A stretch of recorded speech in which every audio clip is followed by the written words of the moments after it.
자, 김태원의 게으른 책 읽기. 이번 코너는 읽었던 책을 다시 읽어보는 시간입니다. 리리드 시간입니다.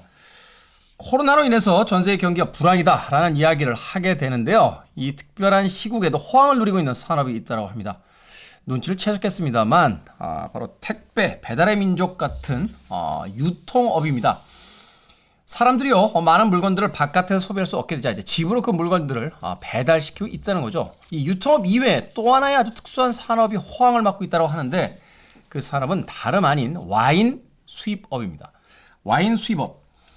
아마도 1인당 알코올 소비 총량의 법칙 같은 게 있는 게 아닌가 하는 생각이 듭니다. 사람들이 바깥에서 술을 먹지 못하게 되자 이제 마트에서 술을 사들여서 집에다 쟁여놓고 이제 마시기 시작했다 하는 이야기를 하게 되는데, 그중에 대표적인 것이 뭐 위스키라든지 소주처럼 좀 부담스러운 고도수의 그 술들이 아니라 맥주나 와인 같은 비교적 가볍게 대할 수 있는 술이라고 합니다. 사실 뭐 방송 보신 분들은 아시겠습니다만 제가 나름의 주당이기 때문에 이 김태현의 게으른 책 읽기 시간에 참 많은 술에 관련된 책을 소개를 해왔습니다. 이렇게 술에 관련된 책을 많이 소화하는 프로그램이 있나요? 그리고 버번 위스키도 한번 다뤘었고요. 그리고 정화봉 소믈리에의 인생에는 더 많은 와인이 필요하다 하는 책도 다뤘었고, 또 만화책으로 신의 물방울 같은 작품도 다루면서 이제 술에 관한 여러 가지 이야기를 나눴었는데, 오늘 다시 리리드에 가지고 온 책을 보니까 또 술에 관련된 책입니다. 네. 라벨로 보는 프랑스 포도주의 이해라는 책입니다. 이게 제가 의도한 바는 아니고요. 그만큼 이제 집에 술의 책이 많은 거예요. 책장을 뒤져봤는데 술책이 정말 많아요. 제가 술을 많이 드시는 분들은 뭐 집에서 많이 봤습니다만, 아니 직업이 그것도 아닌데 그 책장에다 술에 관련된 책을 이렇게 많이 사 모으는 사람이 있나 하는 생각이 들 정도입니다. 술 한 10병당 책 한 권씩은 사드리는 것 같아요. 어찌됐건 또 한 권 소개해드립니다. 라벨로 보는 프랑스 포도주의 이해. 전경준이라고 하는 작가가 쓴 책입니다. 한국 외국어대학교에서 불어를 공부하고 같은 학교에서 석사를 받고 프랑스 파리 8대학에서 언어학 박사학위를 받으셨는데 술의 책을 썼습니다.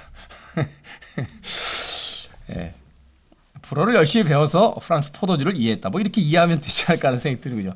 아니면 프랑스어 동사구문 학습사전, 봉봉 프랑스어, 뭐 대학 불어 작문 이런 훌륭한 책도 많이 쓰였습니다만, 이분도 엄청난 주당인 것 같아요. 프랑스 원산지 명칭 제도와 프랑스 포도주 범주, 프랑스 보르도 포도주의 역사, 프랑스 포도주 라벨 연구, 프랑스 포도주 포도 재배와 포도주의 역사를 중심으로의 다수가 있는 그의 저작들이 수생을 하니까 기침까지 나오네요.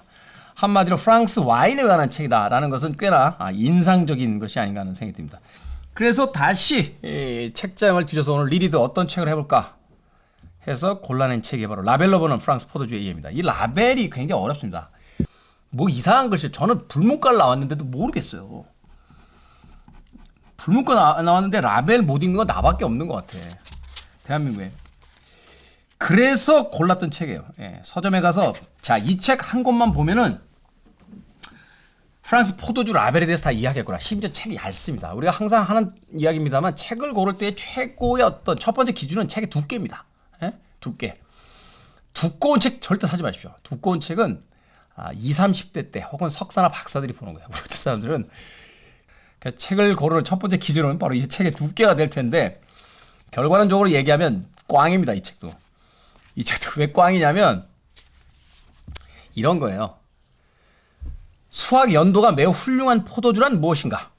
수확 연도가 매우 훌륭한 포도주는 일반적으로 수확량이 적을 때 나온다.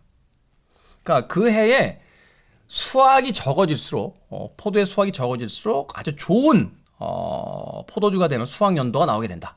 우리가 흔히 이제 그 와인 이렇게 보면 여기 빈티지라고 하잖아요. 여기 몇 년 이렇게 돼 있잖아요. 그게 이제 그 술을 이제 수확을 해가지고 그 술에다 담근 해예요. 그 해, 그러니까 뭐 그런 게 있어요. 무슨 샤또 뭐는 뭐 1999년 버전이 최고고, 뭐는 2002년 버전이 최고고.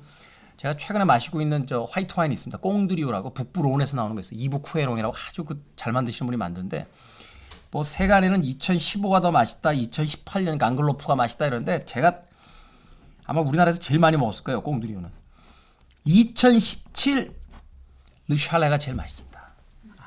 진짜 내 입을 믿어도 돼. 어디 가서 남들이 이거보다 이게 더 좋은 겁니다. 다 필요 없어. 돈만 더 작살나게 비싸고 2017년 꽁두리오가 가장 맛있다는 거.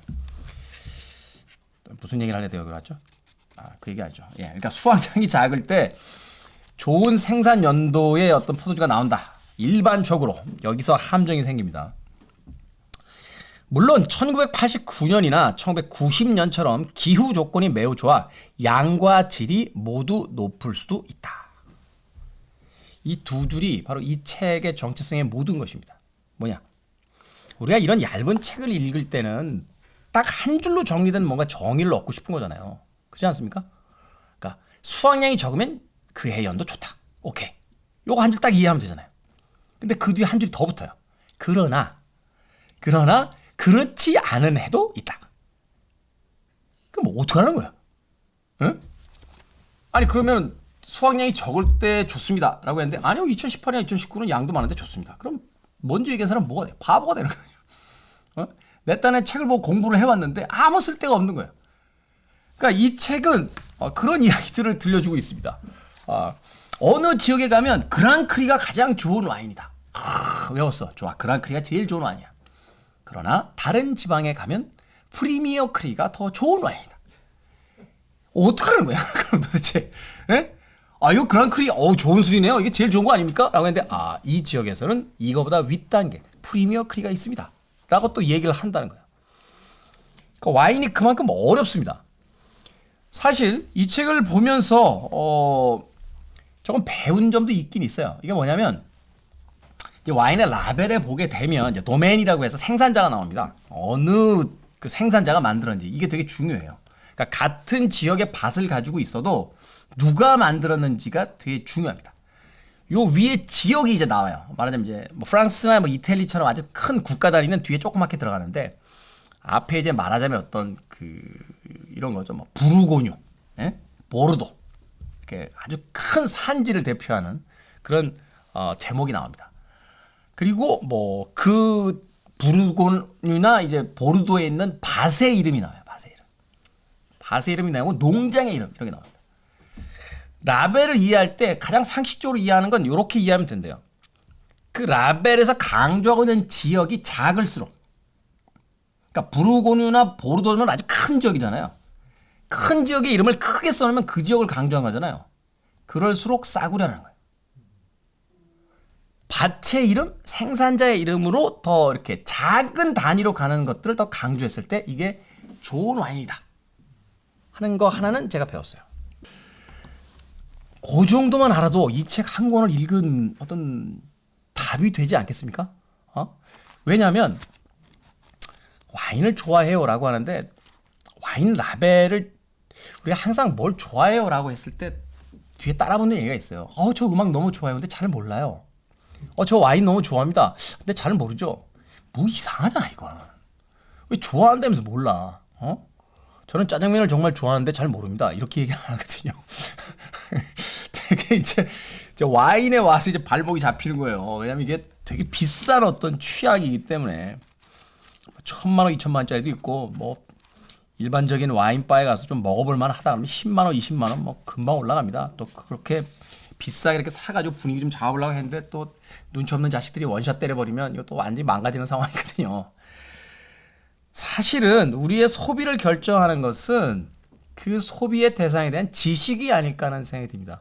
우리가 무엇인가를 알고 있을 때와 모르고 있을 때는 돈의 어떤 효율성도 생겼습니다만 짧은 시간 안에 그러니까 기회비용을 제공하면서 얻을 수 있는 만족도가 훨씬 더 높아질 수 있다는 거죠. 와인도 사실은 술이기 때문에 한없이 먹을 수는 없습니다. 그렇게 본다라면 자신의 주량 안에서 자신의 경제력 안에서 어떤 술이 더 좋은 술일까 어떤 술이 더 나에게 맞는 술일까를 찾아가는 그 노력 속에 책 한 권 정도는 있어야 되지 않나 하는 생각을 해보게 되는 것입니다. 최근에 마트에서 가장 많이 팔리는 와인의 가격대가요 10,000원에서 한 30,000원대라고 합니다.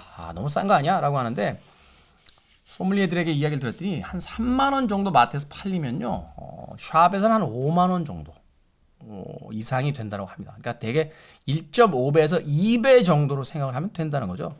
우리가 와인샵에 가서 먹었던 5만 원짜리, 10만 원짜리 와인이 맛있었다. 그러면 마트에 와서 약 5만 원에서 2만 5천 원 단위 정도의 술을 골라낸다라면 비슷한 정도의 만족감을 얻을 수 있다라고 알려주더군요. 그런데 그 알려줬던 소믈리에 역시 제가 아 그래? 라고 반가운 표정을 짓자마자 그 뒤에 덧붙였던 이야기가 있습니다. 꼭 그런 건 아닙니다만 이라고 사람을 이걸 간을 보는 건지 약을 올리는 이야기를 하더군요. 자, 무려 100페이지가 넘는 책을 읽었습니다만 제가 여기서 건져 올렸던 것은 바로 단 한 줄의 그 이야기였습니다. 생산되는 단위가 작은 곳을 강조할수록 그 와인은 더 좋은 것이다. 그리고 그랑크리와 프리미어 크리는 항상 일정하게 평가되는 것이 아니라 그 지역에 따라서 조금은 다른 등급으로서 의미를 갖게 된다라는 거. 그 이야기를 문자로 보내면 되지 왜 100페이지짜리 책을 읽었을까요? 어찌됐건 술을 계속 먹는 생활이 지속되는 한 언젠가는 이 책을 완전히 이해하는 그날을 기다려보며 여전히 책장 앞에 책을 꽂아둬야 될 것 같습니다. 생각해보면요. 이 리리드 다 끝나고 나면 제 책장에는 술책하고 만화책만 남아있을 것 같다는 불길한 예감을 가져봅니다. 자, 이 책에 대한 사람들의 서평 의외로 높아요. 8.9점입니다. 책을 샀을 때는 일단 뭐 와인을 좀 아시는 분들이 샀기 때문일까요? 좋아요. 다른 건 모르겠고 마음에 드는 여자들한테 와인 사줄 때 아는 척하기 좋다. 네. 자, 별로요. 와인에 관심이 생기면서 조금 더 알고 싶어서 책을 샀지만 읽다 보면 잊어버리고 또 읽다 보면 잊어버린다. 이것은 책의 탓이라기보다는 나의 기억력 탓이겠지만 진짜 와인을 깊이 즐기는 사람이 아니라면 굳이 사서 읽을 필요는 없다고 생각된다. 제가 이 책의 저자였다면 이렇게 썼을 것 같아요. 여기 우리가 평생 마실 수 없는 술들을 하나의 예로서 이렇게 라벨로서 예를 들고 그것을 설명하기보다는 어차피 비싼 와인이나 싼 와인이나 라벨은 다 붙어 있잖아요. 그렇지 않나요? 그럼 전 세계에서 가장 많이 소비되고 누구나 쉽게 먹을 수 있는 와인을 자, 10,000원대부터 100,000원대 자, 요런 술부터 한번 요렇게 즐겨보세요 라고 라벨을 전시한 뒤에 그 라벨을 샘플로 소개해 줬다면 훨씬 값어치 있는 책이 되지 않았을까. 그래서 책을 읽는 재미와 함께 이 라벨이 붙은 와인은 우리 집 근처의 마트에서도 본 적이 있는데 들어가면 바로 그곳에 가서 그 라벨이 붙은 술을 사다 마시며 이 책에 대한 이야기를 좀 더 쉽게 이해할 수 있지 않았을까 하는 생각 해보게 됩니다. 리리드였습니다.